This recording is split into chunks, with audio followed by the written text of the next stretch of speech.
Thank you. Senator Vance. Great. Thank you, Madam Chair, and Mr. Washington. Thanks for being here. I want to ask just a threshold question here. So this is from the LA Metro Equity Platform. This is a graphic that appears, I believe, on the first page.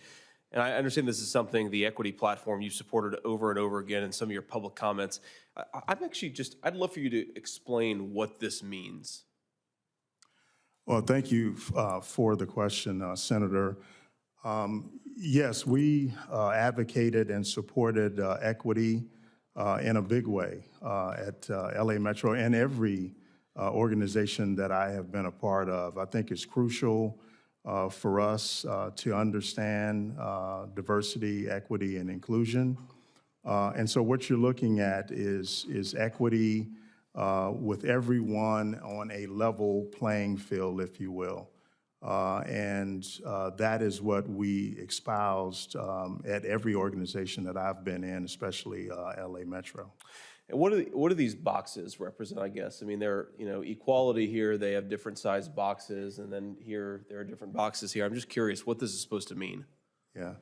Well, that is, opportunity, if you will. Opportunity and how you position people that may be less fortunate for the same opportunities that other people might receive.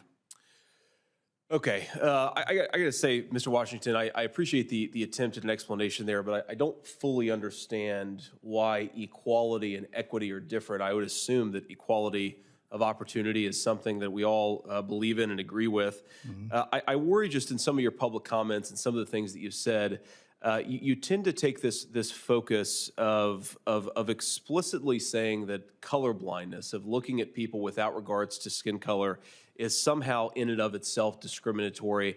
And I was hoping to elucidate that a little bit by appeal to this chart and try to understand it a little bit better. But I have to be honest, and I'm not trying to be rude, Mr. Washington, I just don't fully understand what this is meant to convey and how it might influence some of your policies.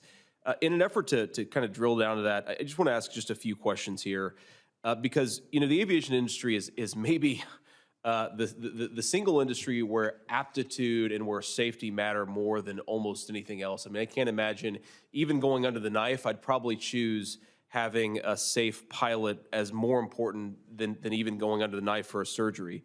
So I just want to ask sort of how this criticism of color blindness that you've had in some remarks in your career intersect with how you think about the standards for pilots that exist in the aviation industry. So a few just very direct questions. Do you believe that white, black, and Latino airline pilots should be able to read, speak, and understand English before becoming commercial airline pilots?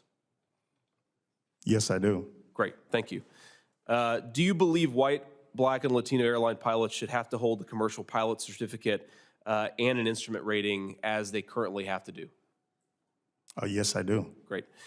Do you believe that white, black, and Latino airline pilots should have to have at least 1,500 hours of total flight time in order to receive an airline transport license? Yes, I do. Okay, thank you, Mr. Washington.